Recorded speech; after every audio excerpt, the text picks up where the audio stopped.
大家好，欢迎来到美食彩味。作为健康中国行动重点防控的4大慢性病之一，糖尿病已经成为威胁人类健康的重要慢性疾病。糖尿病在现代医学上是一种代谢性疾病，而且随着社会环境的变化和人们日常生活饮食的改变，患有糖尿病的人群也越来越多。根据国际糖尿病联盟发布的第10版全球糖尿病地图，其数据显示，过去10年间，我国糖尿病患者人数由9000万增加至 1.4 亿，这是非常不好的一个现象。所以大家要及时的去了解糖尿病的相关知识，才能更好的察觉身体方面的问题，这样才能够有力维护自身的身体健康。今天就给大家分享一道对糖尿病非常有帮助的食疗方，一起来看看吧。首先准备适量的糙米，根据使用人口准备用量。随着人们生活水平的提高，对饮食健康也越来越重视，饮食吃得好，血糖也就控制得好。而主食又是普通老百姓一日3餐的必备之物，也有不少糖尿病人发现主食的升糖指数较高，吃了主食之后血糖容易升高。所以糖尿病人的主食怎么吃最难，这种现象我们不妨把大米改为糙米。糙米中富含膳食纤维，能延长饱腹感的同时，还能缓解碳水化合物的吸收，从而降低餐后血糖。所以以前不受欢迎的糙米又走入了人们的餐桌，成了受欢迎的健康食材。糙米相对来说比较符合人们对健康饮食的要求。在经济困难时期，部分人出现了水肿和糖尿病，医生以饲养的老糠病作为治疗手段，而用糙米也是同理。糙米中的维生素 B 和锌也有助于糖尿病的治疗。多吃糙米，肠道内有大量的纤维素，就可以把胆固醇变成胆汁酸吸收，而减少高血压、高血脂和心脑血管疾病。以糙米代替大米作为主食，可以减少富贵病的发生。将糙米放入大碗中，我们加入多一些的清水，将糙米淘洗干净。洗米水看起来浑浑的，很不干净的样子，所以总让人不由自主的想多洗几次。启信诊所营养师呼吁，洗米也是有健康学问的，不要以为洗的次数越多就越干净。米是多数人类的主食，它含有糖类、蛋白质、油脂、矿物质及维生素 B 群等营养成分。其中维生素 B 群是水溶性维生素，极易在洗米过程中流失，尤其是糙米、胚芽米，更需要留意其洗涤的过程。所以洗米时尽量不要揉搓米粒。洗好的糙米我们直接倒入炖煮锅中。接下来我们再准备少许的绿豆。绿豆是一种非常常见的食材了，特别是夏季更受大众喜爱，但同时它也是一种中药材。它的功效主要是清热解毒、消暑而止渴。对于一些中暑的患者，绿豆有比较好的缓解效果。对于体内有热毒的患者，绿豆有很好的清热解毒的效果。绿豆可以用来治疗皮肤病、水肿和小便不利。而且绿豆对一些药物和食物的中毒也是有比较好的解毒功能。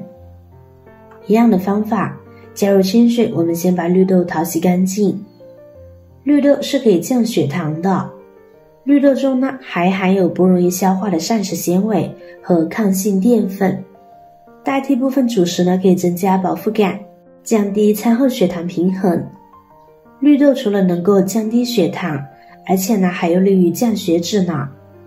清洗干净的绿豆和糙米放在一起，跟着再加入多一些的清水。绿豆和糙米都会长多，所以水量尽量多一些，而且一次性加煮。盖上盖子，绿豆和糙米炖煮至软烂开花都有些费时，所以需要提前炖煮。接下来我们再准备半根山药，将山药外皮削掉。山药皮含有皂角苷，容易使皮肤瘙痒，皮肤容易过敏的朋友呢，记得戴上手套。山药是一味不可多得的药食同源的食物，具有很高的营养价值和药用价值。山药中含有丰富的纤维素以及胶原蛋白，具有健脾养胃的功效，能够增强脾胃功能，促进肠道蠕动，对于脾虚食少、消化不良等症状呢，都有一定的调理效果。去了皮的山药，我们将其切成不规则小块。山药中的粘豆糖呢，可以降低血糖，提高胰岛素的敏感性。糖尿病患者呢，可以适当的吃一些山药，对降血糖呢有非常好的效果。山药切好之后呢，装入盘中备用。接着再准备少许的莲子，莲子中有绿色萌芽，比较怕苦的朋友呢，需要将其去除，否则吃起来呢会有苦味哦。莲子既是食品又是中药，还是一种特殊的种子。自古以来，我国就视莲子为珍贵食品，如今莲子呢也仍是高级滋补营养品，在药膳中呢最为常用。糖尿病人可以适当的吃一些莲子，吃莲子可以起到活血化瘀的作用。我们加入清水，将莲子淘洗干净。在吃莲子的时候，还可以调节糖尿病人的内分泌，能够起到软化血管和降低血脂或者是血压的作用，并且莲子呢还可以强心安神。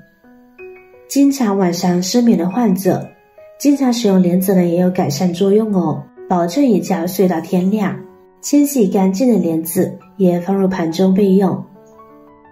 接着再准备几颗红枣，红枣是我们日常生活中最常见的一种补品，将其淘洗干净。经常食用红枣，红枣还可以补气养血，红枣是补养佳品，食疗药膳中常加入红枣补养身体，滋润气血。不过糖尿病人呢，不要吃过多的红枣，一天几个就可以。清洗干净装入盘中，我们用剪子把红枣剪成小瓣，去掉枣核，因为枣核是热性的，吃了容易上火。亲爱的朋友们，制作视频不易，您的每一个留言和每一个点赞关注都是我前进的动力。如果觉得我的视频对您有帮助的话，请您给我点个赞吧，感谢您的支持。这边我们来看看，绿豆和糙米都煮得差不多了，绿豆已经开花了，我们可以把其余的食材统统放进来了，然后呢继续转小火，盖上盖子继续煮上15分钟。现在时间差不多了，一道养生美食，非常好喝的糙米绿豆粥呢就做好了。这道粥非常的低糖、低脂、低热量，特别适合糖尿病人食用。用绿豆、糙米呢都有降糖成分，并且呢含有大量的粗纤维，可以缓解餐后血糖的升高值，让您的血糖保持在平稳的状态。经常食用呢，不但可以降血糖，还可以降血压、降低胆固醇，对预防心脑血管疾病呢有非常多的益处。平时要适当的运动，可以帮助人体消耗体内的热量，减少肥胖的发生几率，增加胰岛素的敏感性，提高血糖的利用几率。